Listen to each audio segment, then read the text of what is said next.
le journal.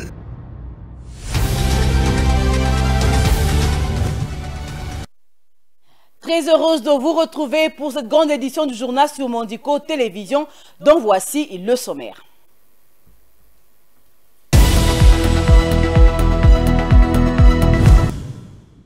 Au cours d'une cérémonie de remise et reprise effectuée ce mercredi 29 mars 2023, Jean-Pierre Bemba Gombo, président national du parti MLC, a officiellement pris les commandes du ministère de la Défense nationale et des anciens combattants. Les députés ont approuvé le mardi 28 mars l'objet de l'interpellation de Fabrice Lusinde, directeur général de la Société nationale d'électricité SNEL.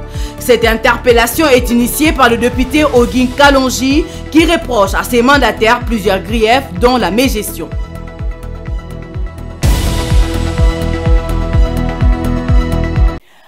Bienvenue dans ce journal. Je l'annonçais tantôt à la une de l'actualité.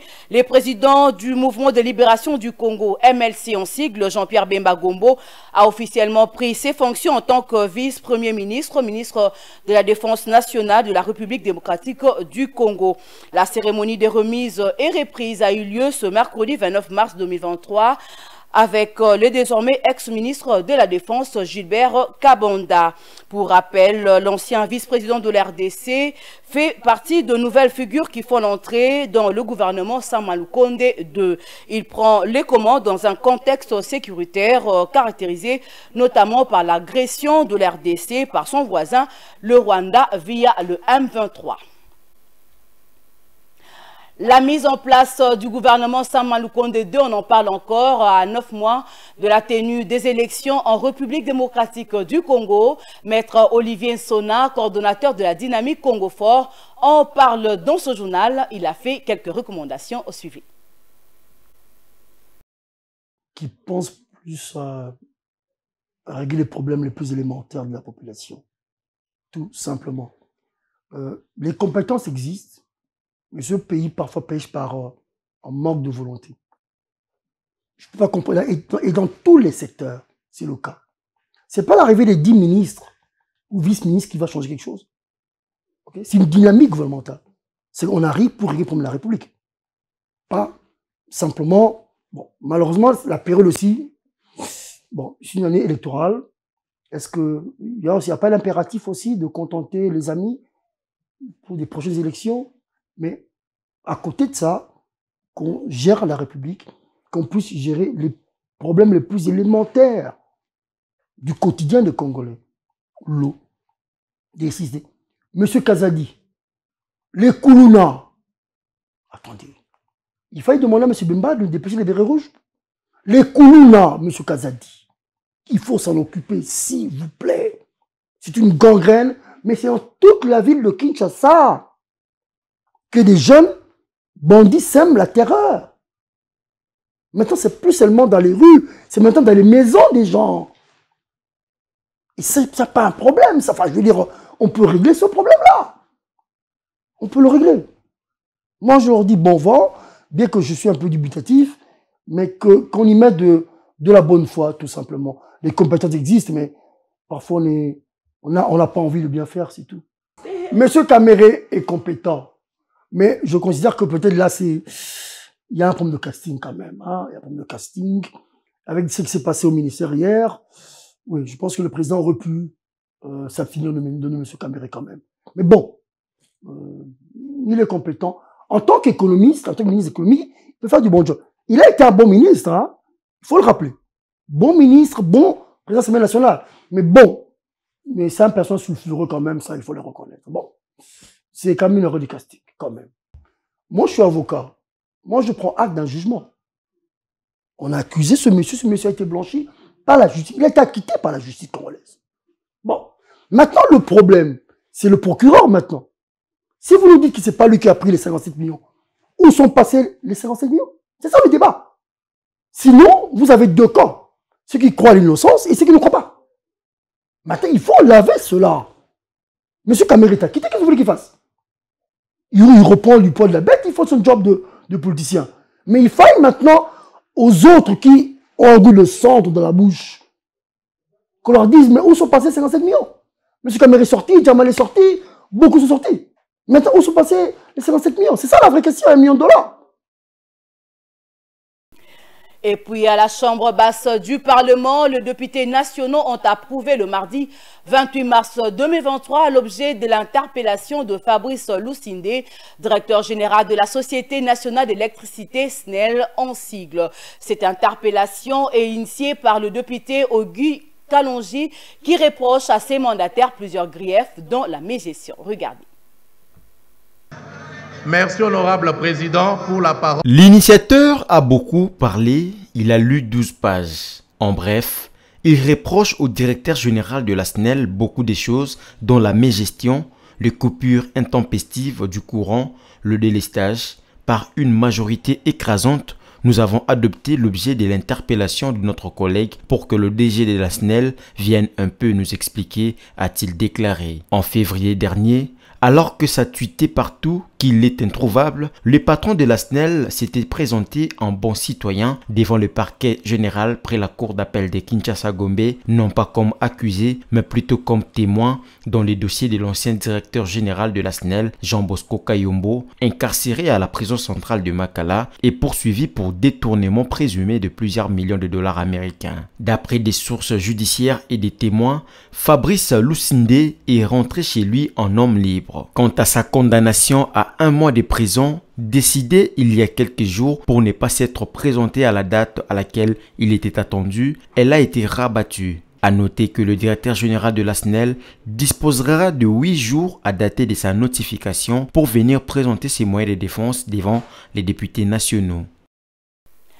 Restons toujours à la Chambre basse du Parlement. L'alignement à l'Assemblée nationale de la proposition de loi sur la congolité fait l'objet de plusieurs réactions, dont celle de Florent Kalonji, cadre de l'IDPS Tshisekedi, qui estime que cette loi est venue établir des limites et elle est impersonnelle. Il répondait aux questions de la rédaction.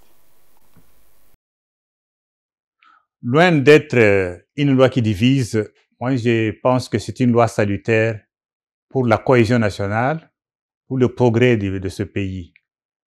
Donc c'est une loi qui remet chacun à sa place, puisque dans toute maison, même chez vous à la maison, il y a toujours l'ordre. On ne peut pas prendre un étranger, l'amener n'importe où dans la maison. Il y a des limites. Et cette loi vient rétablir les limites qui ont déjà été posées dans nos différentes lois qui ne sont pas d'application jusqu'à aujourd'hui. Alors, à nos frères politiciens, je demande l'humilité pour ne pas mettre leurs intérêts individuels au-dessus des intérêts de toute une nation et communiquer le mensonge à la population profitant de l'ignorance, puisqu'ils connaissent bien que dans tous les pays au monde, il y a toujours des limites à certaines fonctions. L'étranger peut avoir des magasins, des boutiques, il peut faire des business, des affaires, mais quant à la gestion de la chose publique, il y a certains niveaux qui sont réservés aux nationaux, des pères et des mères. Ces personnes-là qui pensent que la loi est en train de les viser,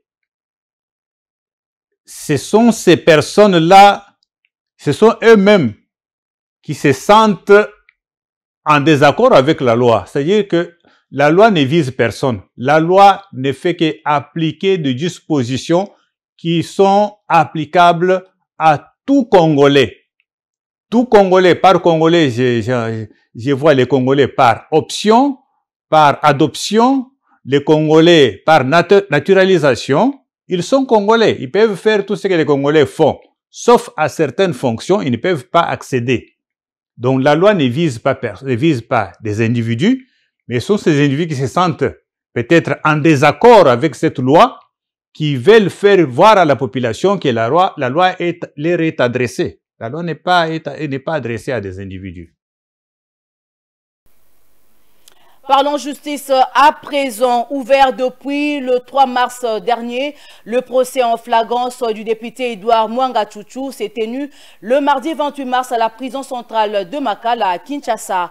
À cette brève audience, la haute cour militaire poursuit l'instruction du dossier. Suivez les détails avec Bijou Lumuna.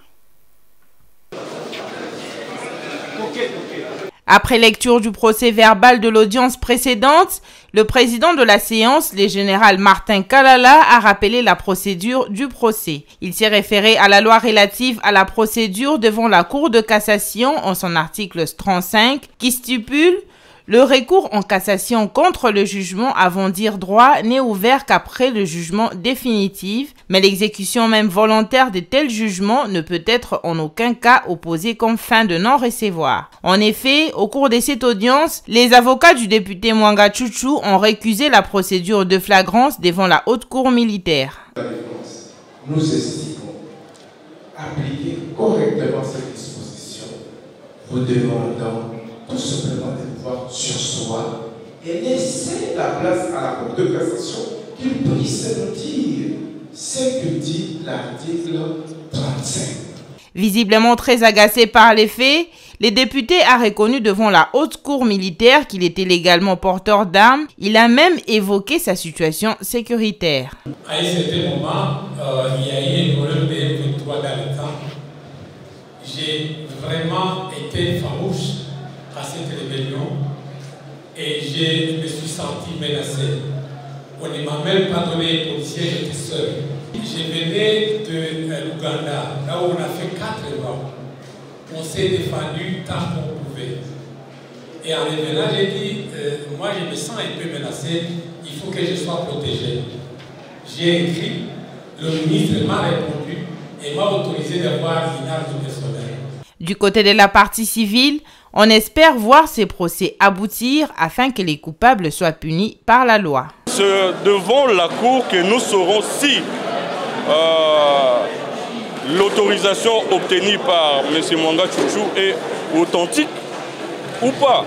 Est-ce qu'il a obtenu de manière régulière ou pas? Donc nous pensons que la Cour est en train de faire correctement son travail et nous faisons confiance à notre Cour et à notre justice et nous espérons que le procès va se dérouler normalement, conformément à la loi. Élu de Massissi, dans le Nord Kivu, l'actuel membre de l'Union sacrée de la Nation est poursuivi pour haute trahison, atteinte à la sûreté de l'État et détention illégale d'armes et munitions de guerre. Des caches d'armes ont été découvertes dans ses résidences à Goma, Massissi et Kinshasa après les perquisitions. Rappelons que la Cour poursuivra l'examen des preuves contre Mwanga Chouchou à la prochaine audience prévue le mardi 4 avril prochain.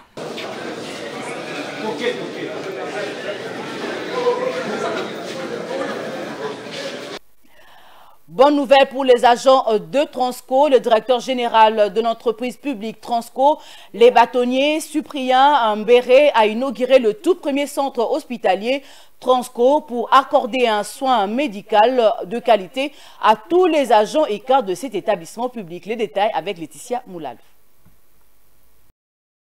Le comité dirigé par le DG de Transco, le bâtonnier Cyprien Mobé, avait promis dès son arrivée à la tête de Transco de doter cet établissement de l'État d'un centre de santé pour la prise en charge médicale des agents et cadres, la promesse qui se réalise avec l'inauguration du tout premier centre de santé Transco, une première depuis la création de cet établissement public il y a 10 ans. Le DG Cyprien Mbéré, accompagné de son adjoint, a commencé par rendre hommage au président de la République, Félix-Antoine Tshisekedi, pour sa vision qui place le peuple au centre de ses actions, cette vision que matérialise chaque jour le comité Mbéré. Nous allons soutenir la gestion de l'État, qui veut que les Congolais, qui veut que les clients soient en bonne santé. Par une piqûre comme État ici, c'est ça notre soutien, notre soutien de l'État. La création de ce centre de santé Transco montre qu'il est bien accueilli par les agents et cadres de cette entreprise publique. Nous remercions les responsables de Transco pour cette initiative. Nous pensons qu'avec le temps, ce centre sera transformé en un grand hôpital. Bien avant la coupure du ruban symbolique, le DG de Transco a présenté à l'assistance les différents personnels soignants et le médecin responsable de ce nouveau centre de santé. Le comité Mbéré a promis à nouveau plus d'actions visibles les jours qui viennent. Et puis, la nouvelle équipe dirigeante de l'Agence congolaise de presse ACP a tenu sa toute première assemblée générale le mardi 28 mars 2023 au siège de l'agence à Kinshasa, présidée par le directeur général.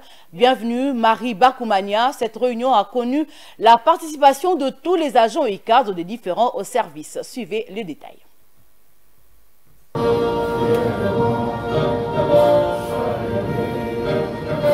Les agents et cadres des différents services de l'Agence congolaise de presse, en sigle ACP, ont répondu présents à la première assemblée générale qui s'est tenue le mardi 28 mars 2023. Cette rencontre d'une haute importance a été présidée par le nouveau directeur général, Bienvenue Marie Bakoumania, qui a de prime abord dressé un état des lieux de l'agence depuis son avènement à la tête. Il a donné sa vision pour l'émergence de ces agences de presse. La réunion de ce jour avait pour objectif de faire l'état des lieux et de proposer des pistes et des solutions avec les agents après autant de temps de gestion de l'agence congolaise de presse.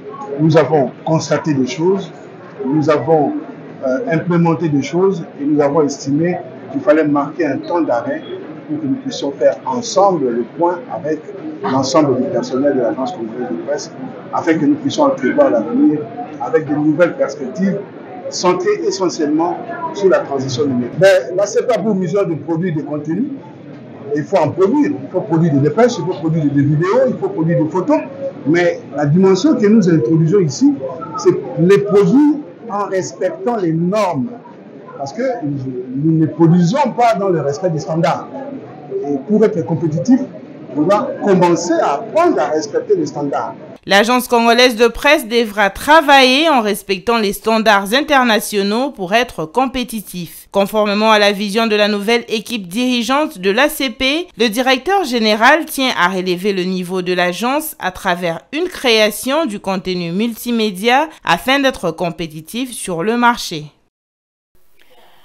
Et pour finir, en sport, rattrapé et chahuté par la Mauritanie, un but partout le mardi à Nouakchott. La RDC s'est compliqué la vie à l'occasion de la 4e journée des éliminatoires de la CAN 2023. Toujours dernière du groupe, mais avec seulement 2 points de retard sur le Soudan. Deuxième, la RDC reste en vie et c'est bien le principal. Vinigali Junior nous en dit plus.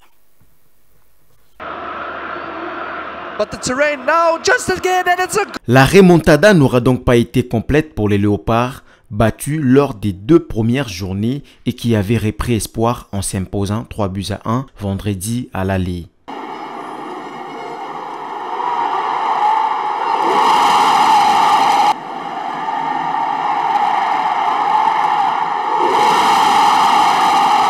By Hassan.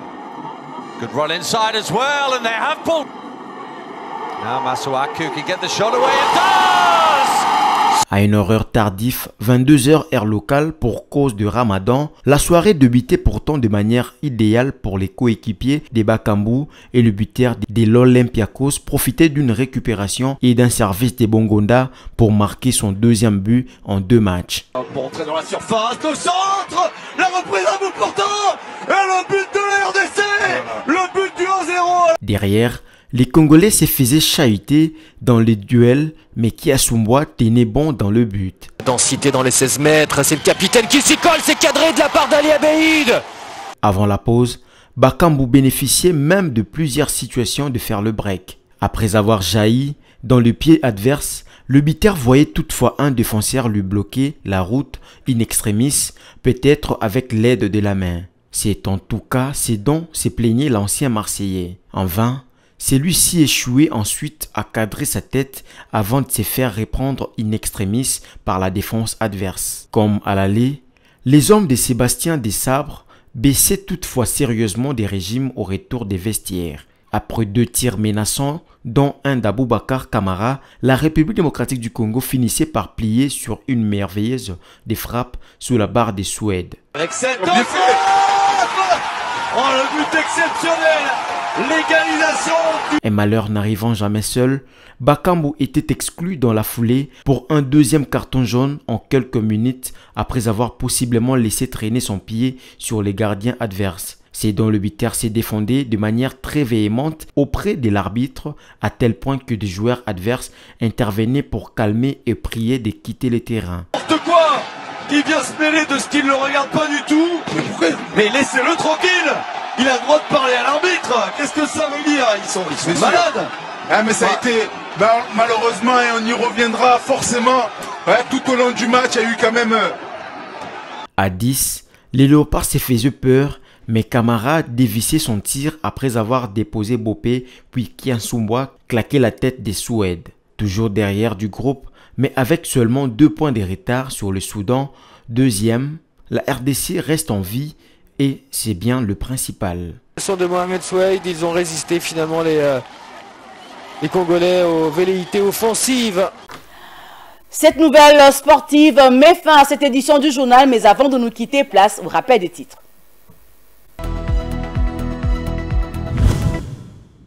Au cours d'une cérémonie de remise et reprise effectuée ce mercredi 29 mars 2023, Jean-Pierre Bemba Gombo, président national du parti MLC, a officiellement pris les commandes du ministère de la Défense nationale et des anciens combattants. Les députés ont approuvé le mardi 28 mars l'objet de l'interpellation de Fabrice Lusinde, directeur général de la Société nationale d'électricité SNEL. Cette interpellation est initiée par le député Ogin Kalonji qui reproche à ses mandataires plusieurs griefs dont la mégestion.